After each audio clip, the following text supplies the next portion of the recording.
കർത്താവിൻ്റെ അതിപരിശുദ്ധ നാമം ഇന്ന് പ്രഭാതത്തിലും മഹത്വപ്പെടുമാറാകട്ടെ. എല്ലാ സഹോദരങ്ങൾക്കും വേഗം വരുന്ന യേശുക്രിസ്തുവിൻ്റെ അനുഗ്രഹീത നാമത്തിൽ ക്രിസ്തീയ വന്ദനത്തെ അറിയിക്കുന്നു. യഹോവയാം യാഹിൽ ശാശ്വതമായൊരു പാറയുള്ളതിനാൽ ആ ദൈവത്തിൽ എന്നേക്കും ആശ്രയിപ്പാൻ അവിടെ നമ്മെല്ലാം ഇടയാക്കട്ടെ എന്ന് ആത്മാർത്ഥമായി പ്രാർത്ഥിക്കുന്നു. യുഗങ്ങളുടെ പാറയെ കർത്താവ് നമുക്ക് വേണ്ടി തകർക്കപ്പെട്ടെങ്കിൽ അവിടുത്തെ അടിയുടെ പിണരുകളാൽ നമുക്ക് സൗഖ്യം വന്നിരിക്കുന്നു. ഇന്നലെയും ഇന്നും എന്നേക്കും അനന്യനായ വാഴ്ത്തപ്പെട്ട കർത്താവിനെയാണ് നാം സേവിക്കുന്നത്. അവിടുത്തെ ദയ ഒരു കാലഘട്ടത്തിലും മാറില്ല. അവിടുത്തെ വിശ്വസ്തതയ്ക്ക് മാറ്റമില്ല. പ്രിയ സഹോദരങ്ങളെ, അവിടുത്തെ വാഗ്ദത്തങ്ങൾ എത്രയുണ്ടെങ്കിലും അവനിൽ ഉവ്വ് ഉവ്വ് എന്നേ ഉള്ളൂ. സാഹചര്യങ്ങൾക്കനുസരിച്ച് വാക്ക് മാറ്റുന്ന ഒരു ദൈവത്തെയല്ല നാം സേവിക്കുന്നത്. പരിധിയും പരിമിതിയുമില്ലാത്ത സർവശക്തൻ സാഹചര്യങ്ങളെ കണ്ടല്ല വാക്ക് പറഞ്ഞത്. ഉളവാക്കാനും വിളിച്ചു വരുത്താനും നിർമ്മിക്കാനും കഴിവുള്ളവൻ്റെ സാന്നിധ്യം ഏതിരുളിൻ്റെ മേലും ഏതാഴത്തിൻ്റെ മേലും പരിവർത്തിക്കാൻ ഇന്ന് പകലിലും കഴിയുമെന്ന് വിശ്വസിക്കുന്നവർ ദൈവത്തിന് സ്തോത്രം ചെയ്യണം. പ്രതീക്ഷകൾ അസ്തമിച്ച് പ്രത്യാശയ്ക്ക് ഭംഗം വരുമ്പോൾ ഇപ്പുറത്ത് ശക്തമായി പണിഞ്ഞു പുറത്തു കൊണ്ടുവരാൻ കഴിവുള്ള വാഗ്ദത്തങ്ങളിൽ വിശ്വസ്തനായ ആഴത്തിലും ആഴിയിലും ഇറങ്ങി വരുന്ന ഉന്നതനായ കർത്താവിൻ്റെ സാന്നിധ്യം രുചിച്ചറിഞ്ഞവർ നിരാശപ്പെടാതെ വിളിച്ചു പറ, എൻ്റെ കർത്താവിന് സകലവും കഴിയും. സകലവും കഴിയും. നമുക്ക് കഴിയാത്തതാണല്ലോ കർത്താവിന് കഴിയുന്നത്. നമ്മൾ പരാജയപ്പെടുന്നിടത്താണല്ലോ ദൈവത്തിൻ്റെ മഹത്വം നമുക്ക് വേണ്ടി വെളിപ്പെടുത്തുന്നത്. ഇന്ന് പകൽ വിഷയങ്ങളെ കണ്ട് ഭയപ്പെടുന്ന പ്രിയപ്പെട്ടവരോട് പരിശുദ്ധാത്മാവിന് പറയാനുള്ളത്, നിങ്ങളുടെ കൈകളുടെ പ്രവൃത്തികളെ സാധ്യമാക്കി തരാൻ കഴിവുള്ള ഒരു കർത്താവിനെയാണ് സേവിക്കുന്നത്. ആ കരം ഒരു കാലഘട്ടത്തിലും കുറുതായി പോയിട്ടില്ല. അവിടുത്തെ ചെവി മന്ദമായി പോയിട്ടില്ല. മോശെ മരുഭൂമിയിലേക്ക് ഇറങ്ങുമ്പോൾ നിന്നെ വിളിച്ചിറക്കി കുറേ ടൈം കഴിയുമ്പോൾ ജനം മരുഭൂമിയിലേക്ക് നടക്കുകയാണ്. അവിടെ വരുമ്പോൾ നീ ചോദിച്ചു, ഇതെങ്ങനെ സംഭവിക്കും? 6 ലക്ഷം പരിമിതികളുണ്ട്, അസാധ്യങ്ങളുണ്ട്. പക്ഷേ അവിടുത്തെ ആത്മാവിന് വിളിച്ചു പറയാനുള്ളത്, നീ സേവിക്കുന്ന ദൈവം മരുഭൂമിയിൽ വരുമ്പോൾ നിന്നെ ഇട്ടേച്ചു പോകുന്ന ദൈവമാണോ? മരുഭൂമിയിൽ വരുമ്പോൾ കുറുകിപ്പോകുന്ന ഒരു കരമുള്ള ദൈവത്തെയാണോ നീ സേവിക്കുന്നത്? ഇന്ന് പകൽ തൻ്റെ ജനം മനസ്സിലാക്കണം. മരുഭൂമി വന്നാലും മരീചിക വന്നാലും അവിടെയും നടത്താമെന്ന് പറഞ്ഞവനെയല്ലേ നമ്മൾ സേവിക്കുന്നത്? അങ്ങനെയെങ്കിൽ ഇന്ന് പകലിലും ധൈര്യത്തോടെ, അഭിഷേകത്തോടെ, നിയോഗത്തോടെ ദൈവത്തിന് സ്തോത്രം ചെയ്യാൻ ആര് തയ്യാറുണ്ട്?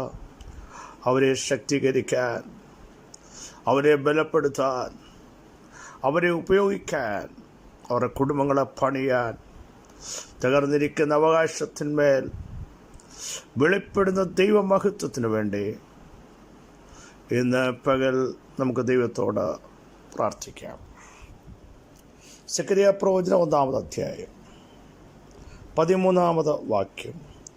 അതിന് യഹോവ എന്നോട് സംസാരിക്കുന്ന ദൂതനോട് നല്ല വാക്കും ആശ്വാസകരമായ വാക്കും അരുളി ചെയ്തു. വളരെ ശക്തമായ ഒരു ഭാഗമാണ് നാം വായിച്ചു കേട്ടത്. പ്രവാചകനോട് യഹോവയുടെ ആത്മാവിൻ്റെ സാന്നിധ്യത്തിൻ്റെ അല്ലെങ്കിൽ വാഗ്ദത്തങ്ങളുടെ നിവർത്തീകരണത്തെപ്പറ്റി സംസാരിക്കുന്ന ദൂതൻ നല്ല വാക്കും ആശ്വാസകരമായ വാക്കും അരുളിച്ചെയ്തു.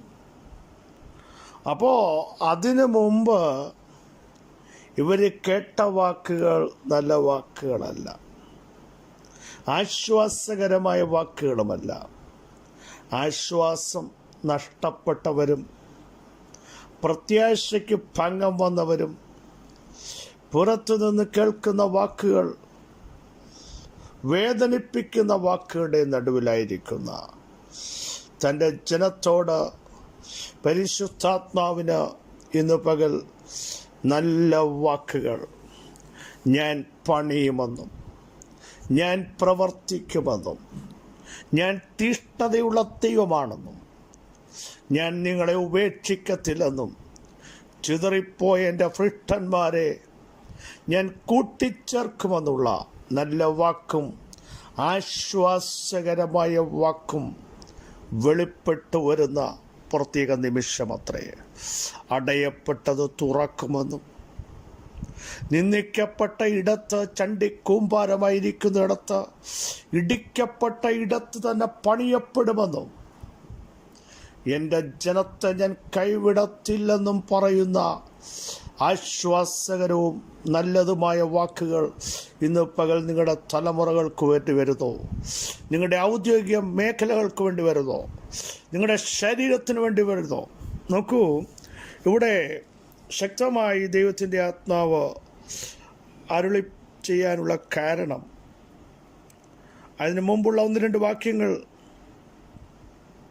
നിങ്ങളൊന്ന് പരിശോധിച്ചാൽ, സൈന്യങ്ങളുടെ യഹോവേ, ഈ 70 സംവത്സരം നീ ക്രൂത്തിച്ചിരിക്കുന്ന യെരൂശലേമിനോടും യഹൂദ പട്ടണങ്ങളോടും നീ എത്രത്തോളം കരുണ കാണിക്കാതിരിക്കും?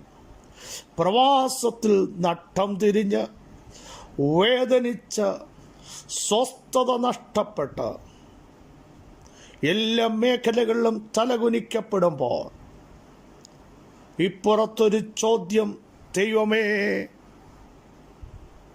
നീ എത്രത്തോളം കരുണ കാണിക്കാതിരിക്കും?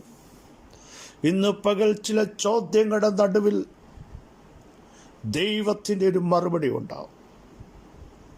വേദനിപ്പിക്കുന്ന ചില ചോദ്യങ്ങളുടെ നടുവിൽ, വെല്ലുവിളികളുടെ നടുവിൽ,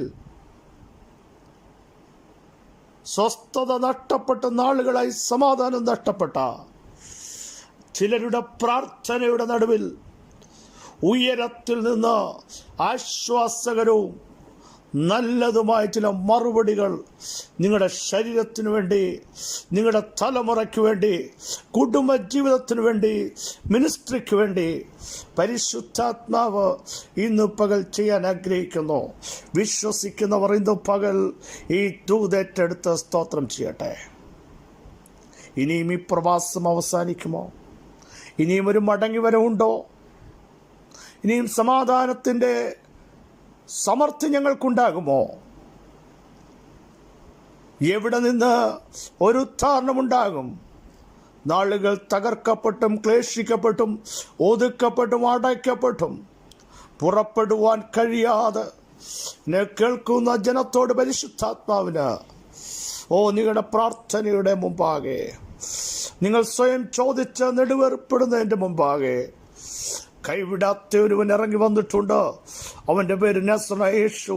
അവിടെ നിങ്ങളോട് സംസാരിക്കുന്നു ആശ്വാസത്തിൻ്റെ വാക്കുകൾ, പ്രതീക്ഷയുടെ വാക്കുകൾ, നല്ല വാക്കുകൾ. ഇന്ന് പകൽ സൗഖ്യമാക്കുമെന്നും ശക്തീകരിക്കുമെന്നും ചിതറിപ്പോയതിനെ കൂട്ടിച്ചേർക്കുമെന്നും നിരാശകളെ പ്രത്യാശയാക്കി മാറ്റുമെന്നും സങ്കടദേശത്ത് വർദ്ധിപ്പിക്കുമെന്നും എൻ്റെ ജനം തകരുവാൻ ഞാൻ അനുവദിക്കത്തില്ലെന്നും ഉള്ള ആശ്വാസപ്രദമായ വാക്ക്. നോക്കൂ, അടുത്ത ഭാഗം അങ്ങനെ എഴുതിയിരിക്കുന്നത്.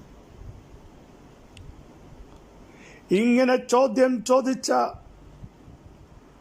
പ്രവാചകനോട് ദൂതൻ പറയുകയാണ്, പ്രവാചക, നീ പ്രസംഗിച്ചു പറയേണ്ടത്, സൈന്യങ്ങളുടെ യഹോവ ഇപ്രകാരം അരുളിച്ചെയ്യുന്നു, ഞാൻ യെരൂശലേമിനും സിയോനും വേണ്ടി മഹാതീഷ്ണതയോടെ എരിയുന്നു, തീഷ്ണതയോടെ പ്രവർത്തിക്കുന്നു. ആശ്വാസത്തിൻ്റെ വാക്കുകൾ, പ്രതീക്ഷയുടെ വാക്കുകൾ, വിടുതലിൻ്റെ വാക്കുകൾ, സമാധാനത്തിൻ്റെ വാക്കുകൾ, നല്ല വാക്കുകൾ ഇന്ന് പകൽ വെളിപ്പെടുകയാണ്. ഇനി അങ്ങനൊരു വാക്കുണ്ടാകും. ആരെന്നെ ആശ്വസിപ്പിക്കും? ആരെനിക്ക് കൈത്താങ്ങൽ നൽകും? മോചനമുണ്ടാകുമോ? യെസ്. ഇവിടെ ഒരു ദൈവപ്രവൃത്തി കാണുമോ എന്ന് ചോദിക്കുമ്പോൾ പരിശുദ്ധാത്മാവ് വിളിച്ചു പറഞ്ഞു, നീ പ്രസംഗിച്ച, പ്രിയ സഹോദരങ്ങളെ, നിങ്ങൾ പ്രവചിച്ച, നിങ്ങളുടെ പ്രാർത്ഥന ഒരു പ്രവചനമായി മാറിയിട്ട് പറയണം, എൻ്റെ ദൈവം തീഷ്ണതയോടെ ഞങ്ങൾക്ക് വേണ്ടി എഴുന്നേൽക്കുന്നു, ഞങ്ങളുടെ കുടുംബത്തിന് വേണ്ടി എഴുന്നേൽക്കുന്നു, ഞങ്ങളുടെ ആത്മാവിൽ ശക്തീകരിക്കുന്നു, ഞങ്ങളുടെ പ്രാർത്ഥനയെ സ്പിരിച്വൽ അതോറിറ്റി വെളിപ്പെടുന്നു. യേശുവിൻ്റെ നാമത്തിൽ ഇന്ന് പകൽ സംഭവിക്കുക. ഹല്ലേലൂയ. നല്ല ചില വാക്കുകൾ നിങ്ങൾക്ക് വേണ്ടി വെളിപ്പെടുക. ആശ്വാസത്തിൻ്റെ വാക്കുകൾ, സംതൃപ്തിയുടെ വാക്കുകൾ, പ്രതീക്ഷയുടെ വാക്കുകൾ, പ്രത്യാശയ്ക്ക് ഭംഗം വരുത്താത്ത ചില വാഗ്ദത്തങ്ങളുടെ വാക്കുകൾ ഇന്ന് പകൽ വെളിപ്പെടുന്നു. വിശ്വസിക്കുന്നവർ ആമേൻ പറഞ്ഞ ഈ ദൂത് ഏറ്റെടുക്കട്ടെ. Hallelujah, hallelujah.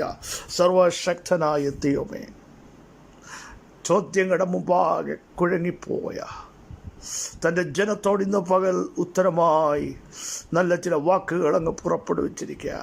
അവരെ ശക്തീകരിച്ചിരിക്കാൻ, സൗഖ്യമാക്കിയിരിക്കാൻ, നിവർത്തിയിരിക്കാൻ, ചിതറിപ്പോയതിനെ കുടുംബത്തിൽ വസിക്കുമാറാക്കുന്ന ദൈവത്തിൻ്റെ കരം വെളിപ്പെട്ടു വന്നിരിക്കാൻ ഞങ്ങളങ്ങേക്ക് നന്ദി പറയുന്നു.